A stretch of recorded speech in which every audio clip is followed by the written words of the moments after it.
നവകേരള സദസ് വഴി തലസ്ഥാന ജില്ലയിൽ ലഭിച്ച പരാതിയിൽ തുടർ നടപടികളുമായി സർക്കാർ. ജില്ലാതലത്തിൽ പരിഹരിക്കേണ്ട പരാതികളിൽ 30 ദിവസത്തിനകം തീർപ്പാക്കും. പരാതികൾ വകുപ്പുകൾ തരംതിരിച്ച് തീർപ്പാക്കാൻ നടപടി ആരംഭിച്ചിട്ടുണ്ട്. തലസ്ഥാന ജില്ലയിൽ ഏറ്റവും അവസാനമാണ് നവകേരള സദസ് എത്തിയത്.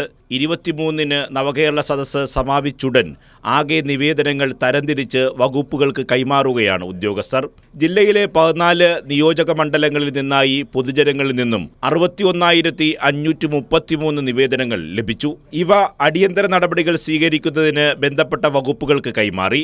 വർക്കലയിൽ 8,716, ചിറയിൻകീഴിൽ 4,364, ആറ്റിങ്ങലിൽ 6,238, വാമനപുരത്ത് 4,590, നെടുമങ്ങാട് 4,501, അരുവിക്കരയിൽ 4,802, കാട്ടാക്കട 2,444, നെയ്യാറ്റിൻകരയിൽ 5,379, പാറശാലയിൽ 5,662, കോവളത്ത് 3,765, നേമത്ത് 3,031, കഴക്കൂട്ടത്ത് 3,319, തിരുവനന്തപുരത്ത് 2,180, വട്ടിയൂർക്കാവിൽ 2,542 എന്നിങ്ങനെയാണ് നിയോജക മണ്ഡലാടിസ്ഥാനത്തിലുള്ള കണക്ക്. പരാതി തരംതിരിച്ചുള്ള കണക്കുകൾ കളക്ടർ ശേഖരിച്ചു.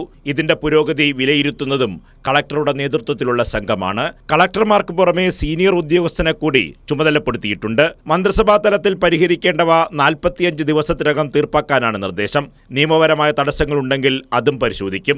നവകേരള സദസ്സിൽ തലസ്ഥാന ജില്ലയിൽ ലഭിച്ച 61,533 പരാതികൾ വകുപ്പുകൾ തിരിച്ച് തരംതിരിക്കുന്ന ജോലിയിലാണ് ഇപ്പോൾ ഉദ്യോഗസ്ഥർ. നിയമപരമായും സാങ്കേതികമായും തടസ്സമില്ലാത്ത പരാതികൾ എത്രയും വേഗം പരിഹരിക്കുകയാണ് സർക്കാരിന് മുന്നിലുള്ള ലക്ഷ്യം.